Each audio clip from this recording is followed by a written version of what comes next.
কোথায় গেল বিজেপি সরকার? জবাব চাই, জবাব দাও। এই নেশা কারবারদের বিরুদ্ধে ব্যবস্থা গ্রহণ করতে হবে। এই নেশা কারবারদের বিরুদ্ধে ব্যবস্থা গ্রহণ করতে হবে। এই এই রাত্রি মুক্তিযোদ্ধা দ্রুত নিয়োগের ব্যবস্থা করতে হবে। এই রাত্রি মুক্তিযোদ্ধা দ্রুত নিয়োগের ব্যবস্থা করতে হবে। এই সর্বত্র দুর্নীতি বন্ধে সরকারকে কঠোর ভূমিকা গ্রহণ করতে হবে। এই সর্বত্র দুর্নীতি বন্ধে সরকারকে কঠোর পদক্ষেপ গ্রহণ করতে হবে। এই বছরে 50,000 চাকরির প্রতিশ্রুতি কোথায় গেল বিজেপি সরকার? জবাব চাই, জবাব দাও। এই দক্ষিণ জেলা সদর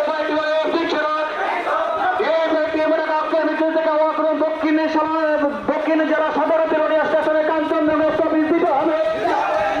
দক্ষিণ জেলা সদর বিরোধী স্টেশনে কাঞ্চনজঙ্ঘা স্টপেজ দিতে হবে।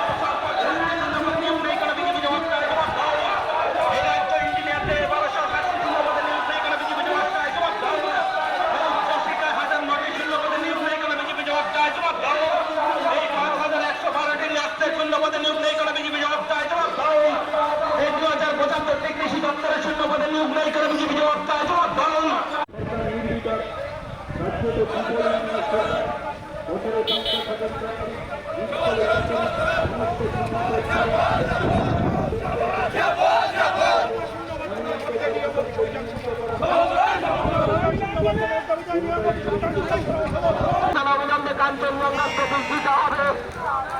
দক্ষিণ জেলার বিরোধীরা স্টেশনে অবিলম্বে কাঞ্চনজঙ্ঘা স্টপেজ দিতে হবে। অবিলম্বে বিরোধীরা স্টেশনে কাঞ্চনজঙ্ঘা স্টপেজ দিতে হবে।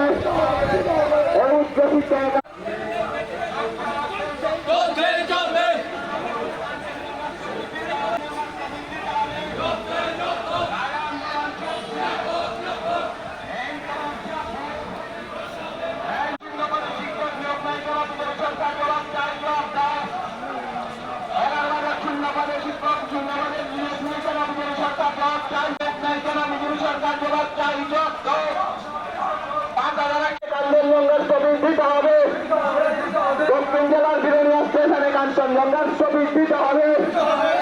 রাজ্যে বেকারদের কর্মসংস্থান কোথায় গেল বিজেপি সরকার? জবাব চাই, জবাব দাও।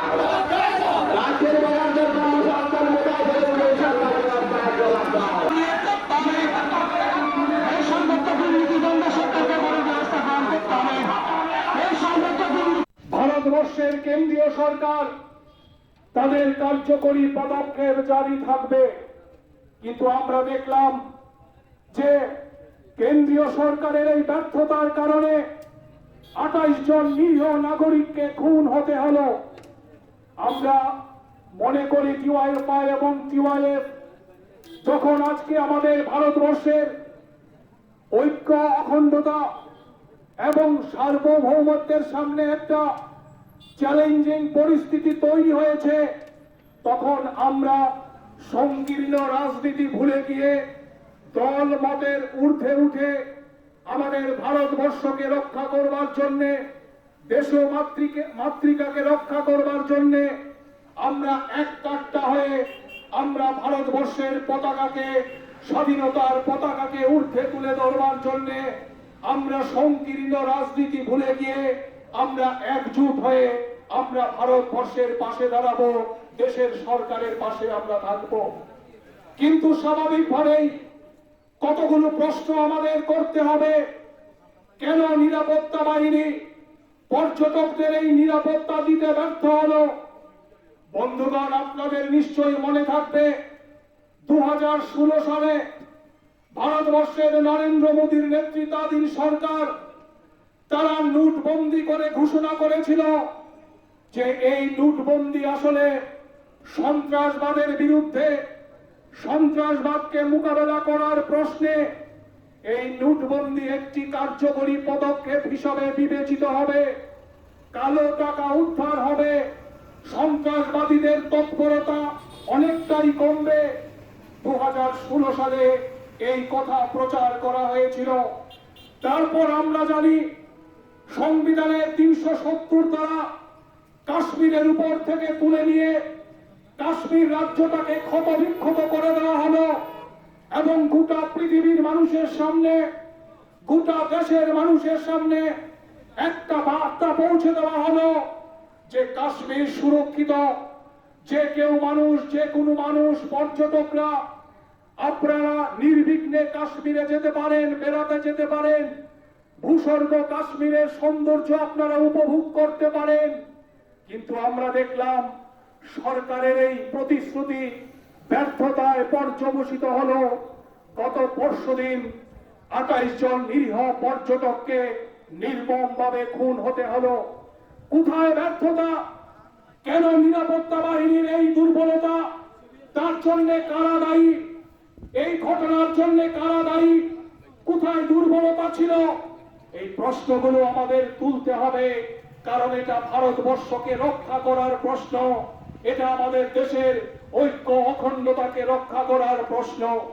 আমি আমার আলোচনার শুরুতেই গোটা দেশের মানুষের সামনে, গোটা রাজ্যের মানুষের কাছে আহ্বান করতে চাই, আসুন সবাই মিলে এই কঠিন সময়ে আমরা একজুট হয়ে দেশকে রক্ষা করবার শপথ গ্রহণ করি। সাম্প্রদায়িকতার বিরুদ্ধে, সন্ত্রাসবাদের বিরুদ্ধে, সাম্রাজ্যবাদের বিরুদ্ধে, যে সাম্রাজ্যবাদের জঠর থেকে এই সন্ত্রাসবাদীদের জন্ম, এই মানব সভ্যতার শত্রু, সমাজের শত্রু, এই সন্ত্রাসবাদের বিরুদ্ধে আমরা ঘৃণা উগরে দেই এবং ভারত সরকারের কাছে একজুট হয়ে দাবি করি অবিলম্বে এই সন্ত্রাসবাদীদের বিরুদ্ধে সরকার যেন কঠোর পদক্ষেপ গ্রহণ করে।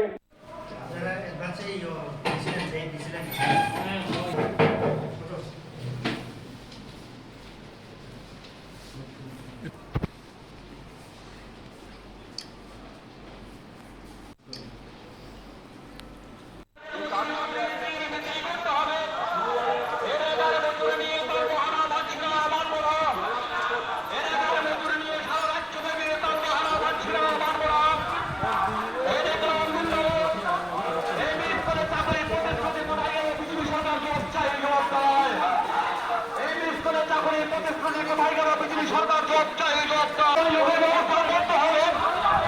এ সর্বত্র দুর্নীতি বন্ধে সরকারকে কঠোর ভূমিকা গ্রহণ কাঞ্চনজঙ্ঘা স্থগিত দিতে হবে। এ দক্ষিণ জেলা সদর বিজয়ী কাঞ্চনজঙ্ঘা স্থগিত দিতে হবে।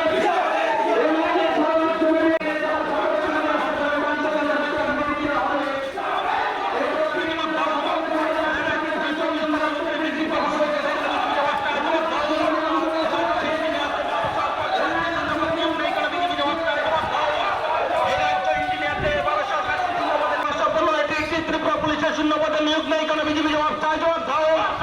এই 11,000 শূন্যপদে নিয়োগ নেই কেন? বিজেপি জবাব চায়, জবাব দাও। 11,000 শূন্যপদে শিক্ষক নিয়োগ নেই কেন? বিজেপি জবাব চায়, জবাব দাও। এই 11,000 শূন্যপদে শিক্ষক নিয়োগ নেই কেন? বিজেপি জবাব চায়, জবাব দাও। নিয়োগ প্রক্রিয়া চালু করতে হবে। এই আউটসোর্সিং এর নিয়োগ বন্ধ করে স্থায়ীভাবে নিয়োগ প্রক্রিয়া চালু করতে হবে।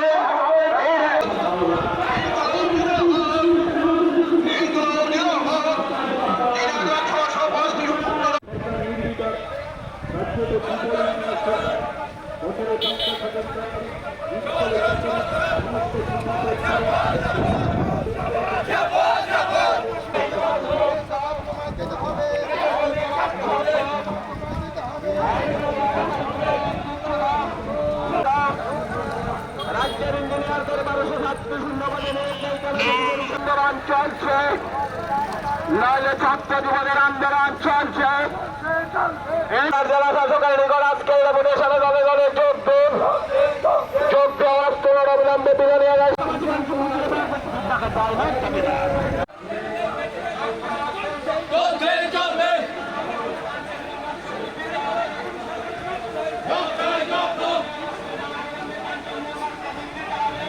কাঞ্চনজঙ্ঘার ছবি দিতে হবে।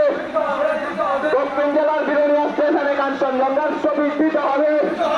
ভারতবর্ষের কেন্দ্রীয় সরকার তাদের কার্যকরী পদক্ষেপ জারি থাকবে, কিন্তু আমরা দেখলাম যে কেন্দ্রীয় সরকারের এই ব্যর্থতার কারণে 28 জন নিরীহ নাগরিককে খুন হতে হলো। আমরা মনে করি টিওয়াইএফআই এবং টিওয়াইএফ যখন আজকে আমাদের ভারতবর্ষের ঐক্য, অখণ্ডতা এবং সার্বভৌমত্বের সামনে একটা চ্যালেঞ্জিং পরিস্থিতি তৈরি হয়েছে, তখন আমরা সংকীর্ণ রাজনীতি ভুলে গিয়ে দল মতের ঊর্ধ্বে উঠে আমাদের ভারতবর্ষকে রক্ষা করবার জন্যে, দেশ মাতৃকাকে রক্ষা করবার জন্যে আমরা এক কাট্টা হয়ে আমরা ভারতবর্ষের পতাকাকে, স্বাধীনতার পতাকাকে ঊর্ধ্বে তুলে ধরবার জন্যে আমরা সংকীর্ণ রাজনীতি ভুলে গিয়ে আমরা একজোট হয়ে আমরা ভারতবর্ষের পাশে দাঁড়াবো, দেশের সরকারের পাশে আমরা থাকবো। কিন্তু স্বাভাবিকভাবেই কতগুলো প্রশ্ন আমাদের করতে হবে। কেন নিরাপত্তা বাহিনী পর্যটকদের এই নিরাপত্তা দিতে ব্যর্থ হলো? বন্ধুগণ, আপনাদের নিশ্চয়ই মনে থাকবে 2016 সালে ভারতবর্ষের নরেন্দ্র মোদীর নেতৃত্বাধীন সরকার তারা নোটবন্দি করে ঘোষণা করেছিল যে এই নোটবন্দি আসলে সন্ত্রাসবাদের বিরুদ্ধে, সন্ত্রাসবাদকে মোকাবেলা করার প্রশ্নে এই নোটবন্দি একটি কার্যকরী পদক্ষেপ হিসাবে বিবেচিত হবে, কালো টাকা উদ্ধার হবে, সন্ত্রাসবাদীদের তৎপরতা অনেকটাই কমবে। 2016 সালে এই কথা প্রচার করা হয়েছিল।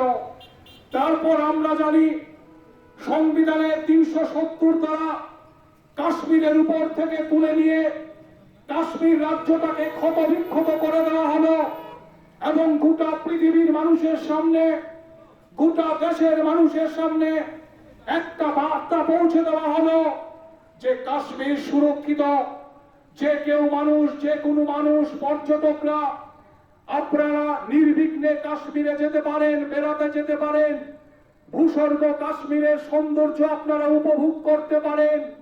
কিন্তু আমরা দেখলাম সরকারের এই প্রতিশ্রুতি ব্যর্থতায় পর্যবসিত হলো।